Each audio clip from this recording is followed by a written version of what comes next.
بسم اللہ الرحمن الرحیم۔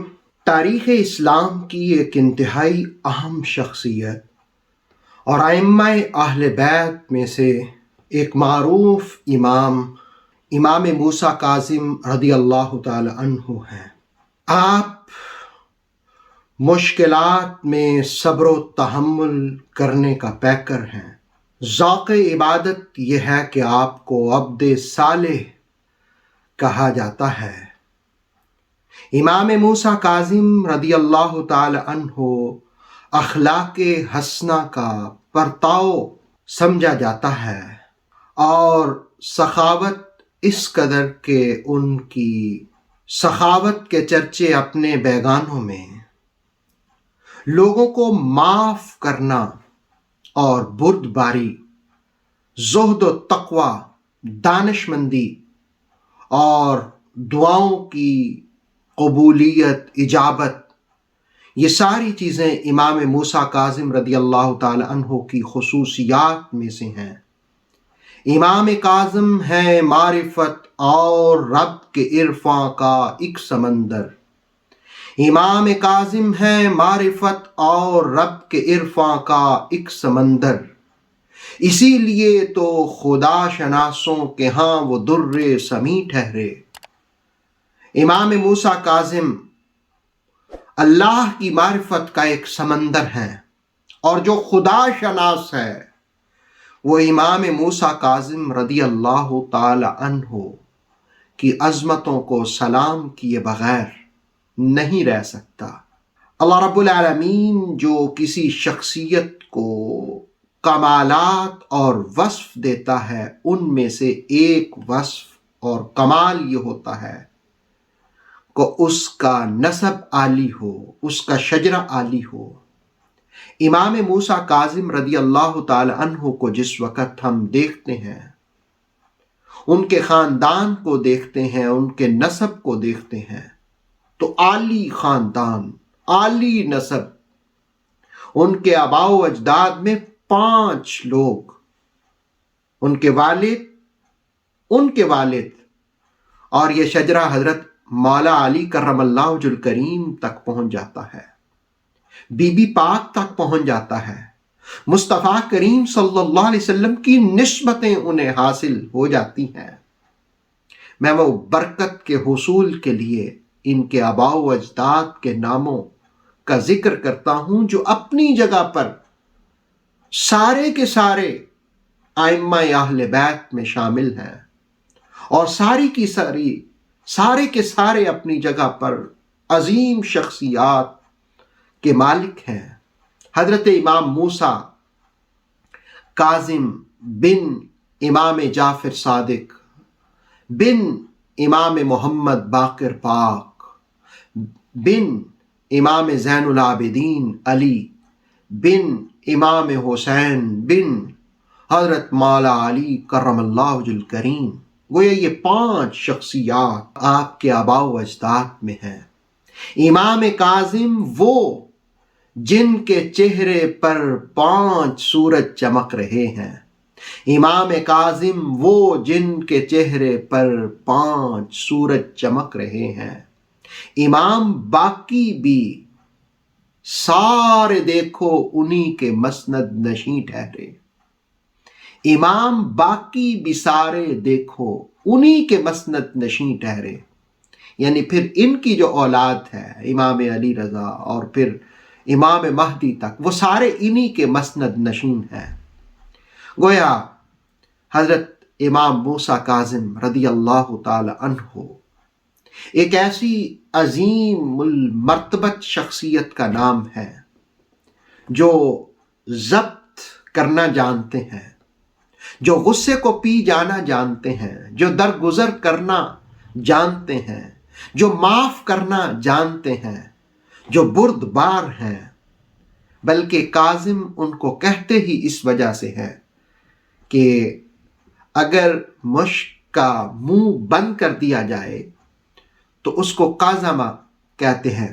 تو کاظم کہتے ہیں جو ضبط کر لے، جو غصے کو پی لے، جو معاف کر دے، جو بردبار ہو، جس کے پاس علم کی کثرت ہو، یہ ساری وہ وجوہات ہیں جو کاظم کے مفہوم میں سمجھی جا سکتی ہیں۔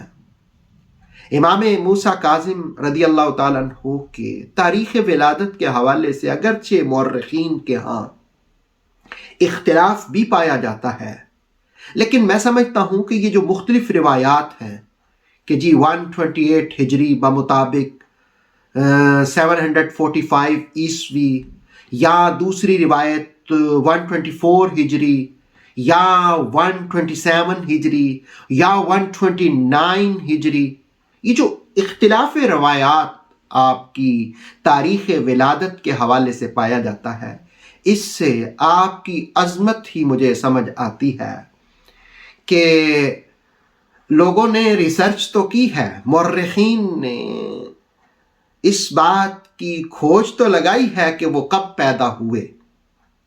بعض اوقات کچھ اپنوں کی محبتیں بھی ہوتی ہیں اور کچھ دوسروں کی کرم نوازیاں بھی ہوتی ہیں، جو بھی ہو، لیکن اس سے ان کے مقام اور مرتبے میں اضافہ ہی ہوتا دکھائی دیتا ہے۔ مدینہ طیبہ جو کائنات کا حسین شہر ہے، جو روح پرور شہر ہے، اس میں آپ کی ولادت ہوئی۔ ایک قول ابوا کے بارے میں بھی ہے، ولادت کا دن منگل ہو یا اتوار ہو یا جمعہ ہو، کوئی بھی ہو، لیکن امام موسیٰ کاظم رضی اللہ تعالی عنہ برکتوں رحمتوں کو لے کر اس جولہگاہ حیات میں تشریف لائے۔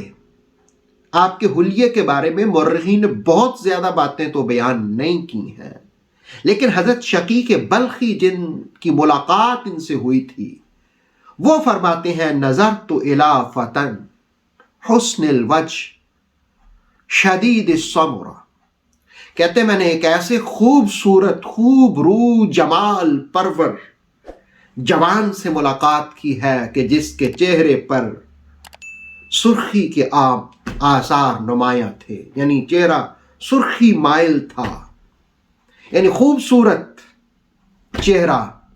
امام کاظم قرآن چہرہ گلاب رنگت شباب تازہ، امام کاظم قرآن چہرہ گلاب رنگت شباب تازہ، جمال و حسن نبی کے وارث، جمال و حسن نبی کے وارث، وہ بے گماں بالیقین ٹھہرے۔ امام موسیٰ کاظم رضی اللہ تعالی عنہ کی کنیت ابو الحسن جو معروف ہے، اگرچہ ابو ابراہیم، ابو علی، ابو اسماعیل بھی آپ کی کنیت بیان کی گئی ہے، اور آپ کا لقب تو کاظم ہے۔ آپ نے بڑے جلیل القدر اپنے زمانے کے اساتذہ سے علم حاصل کیا، اور آپ کے تلامذہ بھی ایک نام رکھتے ہیں۔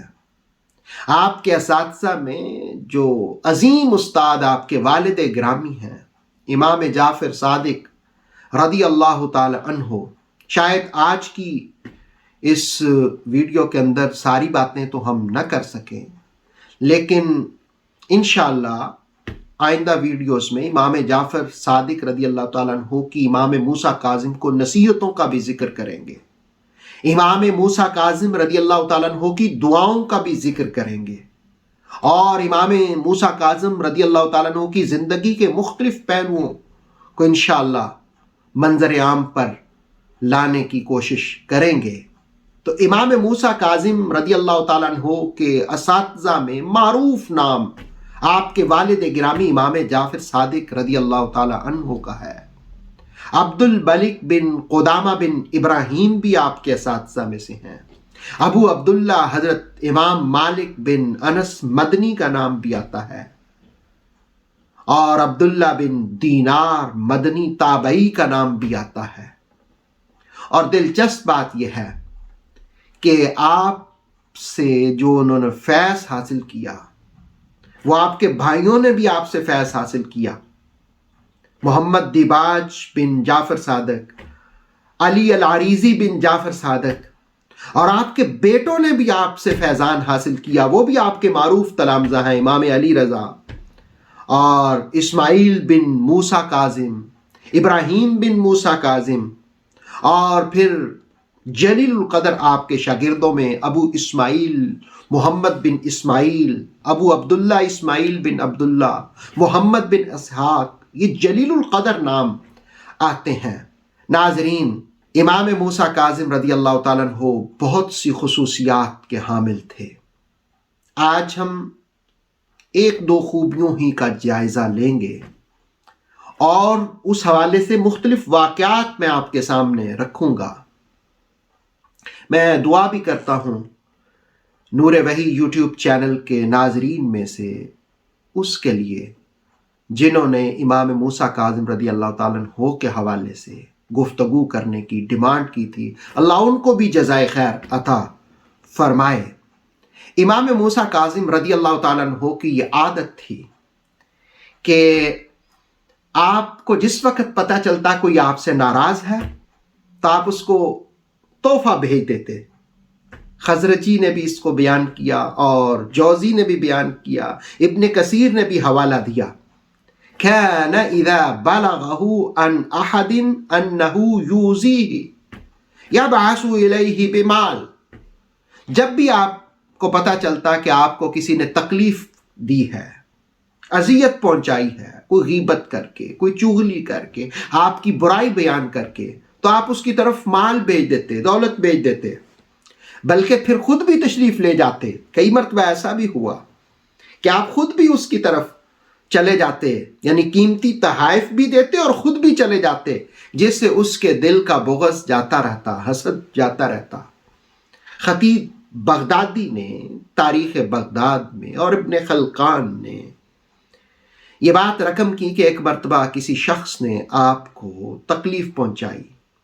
آپ نے جس وقت محسوس کیا کہ اس کی وجہ سے مجھے تکلیف ہوئی ہے، تو 1000 دینار کی تھیلی آپ نے اس کو بھیج دی تھی، اور یہ دیناروں کی تھیلیاں اکثر آپ پاس رکھتے تھے، بلکہ آپ کی سیرت نگاروں نے یہ بات لکھی کہ مدینہ طیبہ میں جو ضرورت مند لوگ تھے، کسی کو 200 دینار کی تھیلی، کسی کو 300 دینار کی، کسی کو 400 دینار کی تھیلی آپ تقسیم فرماتے رہتے، حتیٰ کہ ضرورت مندوں کی ضرورتوں کی تکمیل ہو جاتی۔ ایک مرتبہ ایک غلام نے آپ سے محبت کی، محبت اس انداز میں کی کہ یہ بات ابن کثیر نے البدایہ والنہایہ میں رقم کی۔ اس نے حلوہ ایک قیمتی برتن میں آپ کی خدمت میں تحفہ پیش کیا، تو امام موسیٰ کاظم رضی اللہ تعالیٰ عنہ اللہ کے مقبول بندے تھے، جانتے تھے کہ جو مجھے تحفہ دے رہا ہے مجھے بھی تو اس کو نوازنا چاہیے۔ تو امام موسیٰ کاظم نے کہا کہ یہ غلام بھی ہے اور مجھے بڑی محبت اور پیار کے ساتھ، عشق کے ساتھ تحفہ دے رہا ہے، تو آپ نے اس کے مالک سے اس کی قیمت پوچھی، اس نے قیمت بتائی، تو آپ نے اس کے مالک سے اس غلام کو 1000 دینار کے بدلے میں خریدا۔ جس وقت خریدا تو آپ نے کہا کہ او غلام، تو مجھے حلوہ دے رہا تھا، لیکن میں تجھے حلوے اور اس قیمتی برتن سمیت آزادی کا تحفہ دیتا ہوں۔ اس طرح امام موسیٰ کاظم رضی اللہ تعالی عنہ انسانیت کا خیال رکھتے۔ یہ جو رسول اللہ علیہ السلام نے فرمایا خیر الناس من ینفع الناس، لوگوں میں بہترین وہ ہے جو لوگوں کے لیے نفع بخش ہو۔ امام موسیٰ کاظم رضی اللہ تعالیٰ عنہ کی حیات کو دیکھیے، ان کی زندگی کی خصوصیات کو دیکھیے کہ آپ دوسروں کو نفع پہنچاتے دکھائی دیتے ہیں، آپ دوسروں کو فائدہ پہنچاتے دکھائی دیتے ہیں۔ ایک موقع پر آپ ایک شخص کے پاس گئے، اس کا نام تھا عیسیٰ قرضی کے پاس جس وقت آپ گئے، یہ بات امام ذہبی نے تاریخ اسلام میں بیان کی، تو اس نے فصل لگائی خربوزوں اور کھیرے کی، اور 120 دینار اس کے خرچ ہو گئے۔ 1 دینار بھی بڑی قیمتی تھا اس زمانے میں۔ تو جس وقت فصل پک کر کے تیار ہو گئی تو اس کو کیڑے اور ٹڈیوں نے فصل کو برباد کر دیا، ساری فصل کھا لی، اب وہ کسی قابل نہیں رہا کہ اس کو بیچ کر کے اس سے فصل سے کوئی فائدہ حاصل کر لے، اس لیے کہ ساری فصل ہی تباہ ہو گئی۔ اس پر جس وقت امام موسیٰ کاظم رضی اللہ تعالیٰ عنہ وہاں پہنچے، اور یاد رکھیے کہ جس وقت کوئی تکلیف میں ہوتا ہے نا، تو جو اللہ والوں سے محبت کرتا ہے، اللہ والے پھر اس کی مدد کے لیے پہنچ بھی جاتے ہیں۔ آپ پہنچے، وہ اپنے کھیت میں بیٹھا تھا، آپ نے سلام دعا کے بعد پوچھا کیا حال ہے؟ اس نے کہا حضرت کیا بتاؤں، برے حال ہیں، فصل لگائی تھی، اتنے دینار لگائے تھے اور اتنا مہنگا بیج اور سارا کچھ، لیکن کیڑوں اور ٹڈیوں نے یہ فصل کھا لی، برباد کر دی۔ آپ نے اپنے خادم سے کہا 150 دینار اس کو دے دو۔ وہ عیسیٰ کرزی کہتا ہے کہ امام موسیٰ کاظم رضی اللہ تعالیٰ عنہ نے جو مجھے برکتوں والے، رحمتوں والے 150 دینار مجھے دیے تھے، میں نے ان کو انویسٹ کیا تو اللہ رب العالمین نے مجھے 10,000 کا منافع دیا، یعنی وہ برکتوں والی دولت، برکتوں والا مال۔ تو امام موسیٰ کاظم رضی اللہ تعالیٰ عنہ مشکلوں میں جو لوگ مبتلا ہوتے ان کی مشکلات کو دور کرتے، جو مصائب میں مبتلا ہوتے ان کی مصیبتوں کو دور کرتے، جو قرض لینے کے خواہاں ہوتے ان کو قرضہ عطا کر دیتے۔ ایک مرتبہ ایک شخص مدینہ طیبہ میں آیا، اور وہ بھی ایک شخصیت تھا۔ جس وقت وہ مدینہ طیبہ میں آیا تو اس نے کہا کہ میں کسی سے قرض لوں گا۔ تو اسے کسی نے کہا کہ تم اگر قرض لینا چاہتے ہو تو امام موسیٰ کاظم رضی اللہ تعالیٰ عنہ کے پاس جاؤ۔ آپ اس وقت باہر کہیں فصل میں بیٹھے تھے اور کھانا تناول کر رہے تھے، گوشت بھنا ہوا کھا رہے تھے، اور ساتھ آپ کا خادم بھی تھا۔ وہ شخص جس کا نام محمد بن عبداللہ تھا، وہ آیا اور اس نے آ کر کے تو آپ کی بارگاہ میں سلام کیا، تو آپ نے کہا آؤ میرے ساتھ بیٹھو، کھانا کھاؤ۔ پہلے اسے لنگر کھلایا، پہلے کھانا کھلایا، پھر کھانا کھلانے کے بعد کہنے لگے کہ کیسے آئے ہو، کون ہو، کیا تعارف ہے؟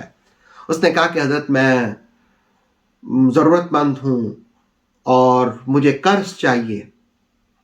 تو امام موسیٰ کاظم رضی اللہ تعالیٰ عنہ نے اسے نوازا اور خوب نوازا، 300 دینار اسے عطا فرمائے، اور اس انداز سے دیے کہ خادم کو بھی نہ پتہ چلا۔ آپ گھر تشریف لے گئے، گھر سے واپس آئے، اسے دی تھیلی، اور تھیلی دینے کے بعد پھر گھر تشریف لے گئے۔ یعنی آپ نوازتے بھی تھے لیکن اس کی شہرت نہیں کرتے تھے، آپ دیتے تھے لیکن ریاکاری نہیں کرتے تھے، اس لیے کہ یہ خون رسول تھا، اور جو خون رسول ہوتا ہے، مصطفیٰ کی آل ہوتی ہے، وہ ریاکاریوں میں نہیں پڑتی، وہ تو اللہ کی رضا دیکھتی ہے اور اللہ کی مخلوق کو خوش کرتی ہے، اس کو نوازتی ہے۔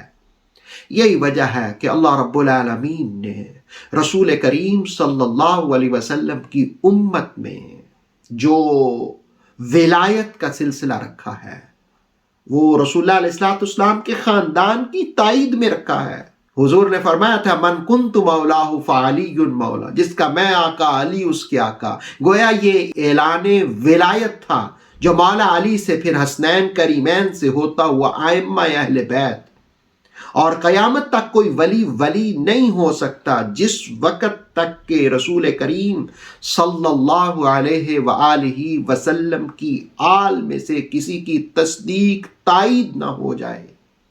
طبرانی نے معجم الکبیر میں یہ حدیث بیان کی ہے کہ رسول اللہ علیہ السلام نے فرمایا ان اللہ عز وجل جعل ذریۃ کل نبی فی صلبہ، کہ اللہ رب العالمین نے ہر نبی کی ذریت اس کی پشت میں رکھی ہوتی ہے، ہر نبی کی ذریت اس کی پشت میں رکھی ہوتی ہے۔